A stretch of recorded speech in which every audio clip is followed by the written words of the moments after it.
If Hunt the Front's Joseph Joyner jumps to Lucas for 2026, what would that mean for the Hunt the Front Super Dirt Series? We'll talk about that today, plus an injured sprint car driver back. We'll talk high limit franchises and the future for one team, Monday racing and more. Let's go.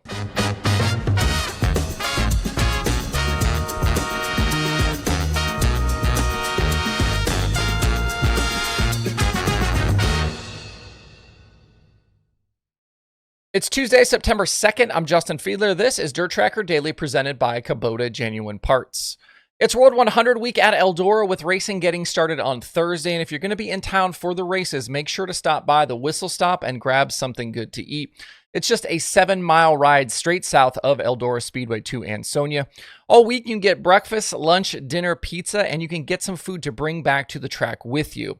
And when you stop in, they've got a full bar so you can enjoy a nice adult beverage.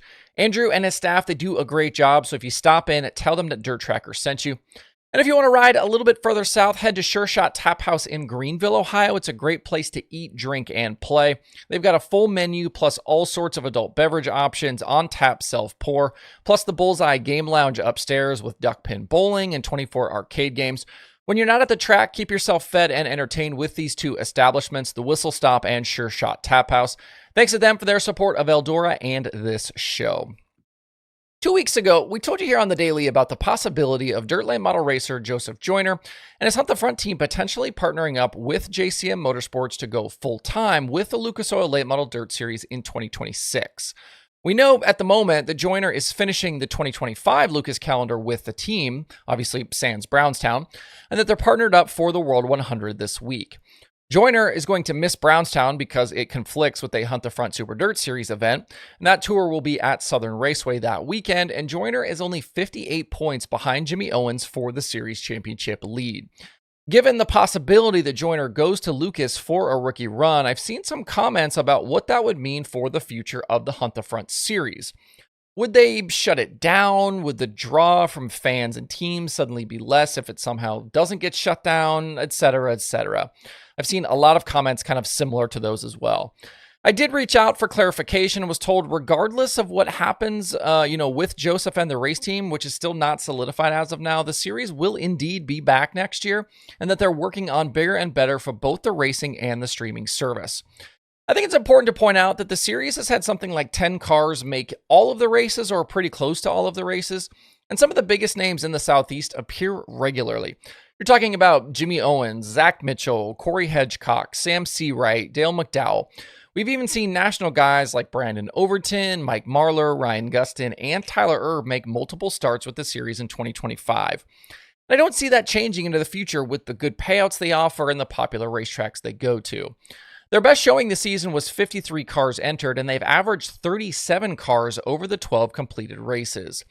And even if Joyner makes the jump, I'm sure he'd still be in line for a bunch of series starts in between those Lucas commitments.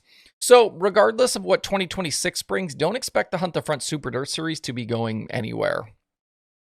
When the Kubota High Limit Sprint Cars head to Port Royal this week, one of the drivers missing from the series due to injury will be back in the car.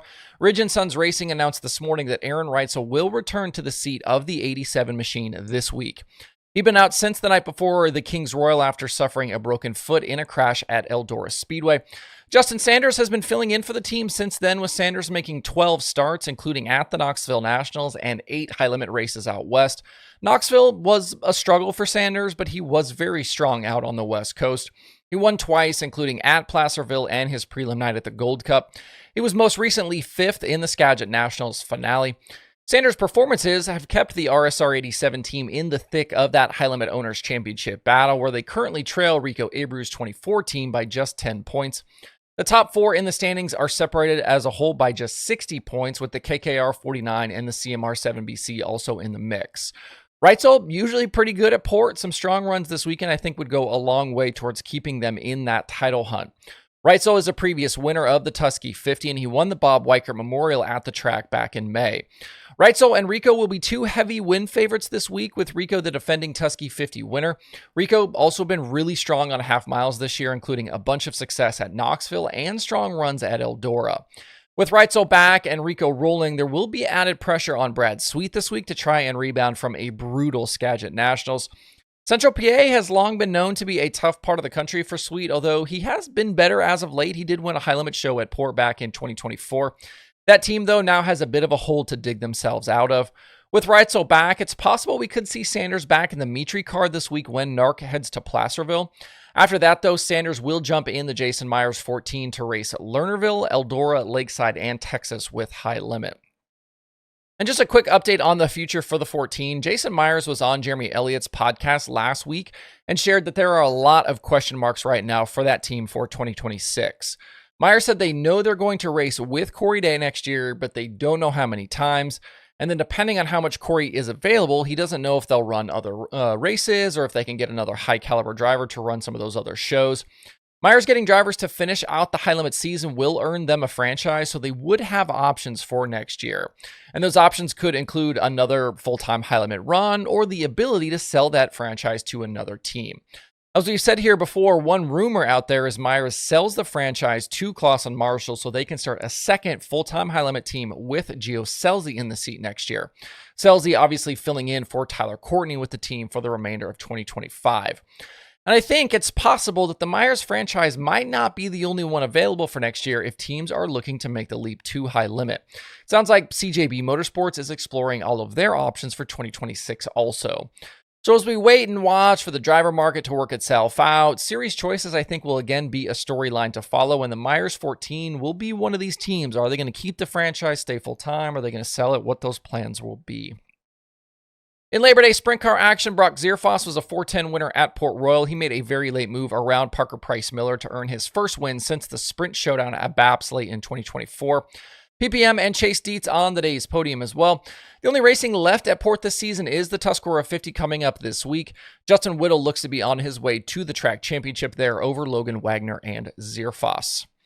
At day one of the IMCA Super Nationals at Boone Speedway in Iowa, Jesse Saubing handled the late model field to score the $3,000 win over Zach Zeitner and Cody Thompson. It was Saubing's first Super Nationals win of his career. Other Monday winners included John Padilla and Dylan Rafferty in Mod Lights. Tyler Heckert and Jason Bannister won Northern Sport Mod qualifying features, and Dylan Nelson was a Hobby Stock qualifying feature winner. Today, it's another packed schedule with a full program for Sport Compacts. There's more Northern Sport Mod and Hobby Stock qualifying, plus the Hobby Stock and Sport Mod races at Champions. Events are live all week long at imca.tv, which is included on the streaming schedule at DIRTRACKR.com/watch tonight. We'll shut things down right there for today. Don't forget, you can watch the Daily Show completely ad-free over at patreon.com/DIRTRACKR. That is one of the perks of the top tier membership named Reserve Seating. You can sign up free as a member on Patreon, but the premium tiers do have added benefits. So check that out at patreon.com/DIRTRACKR. Hope you guys have a great Tuesday out there. We'll see you right back here tomorrow.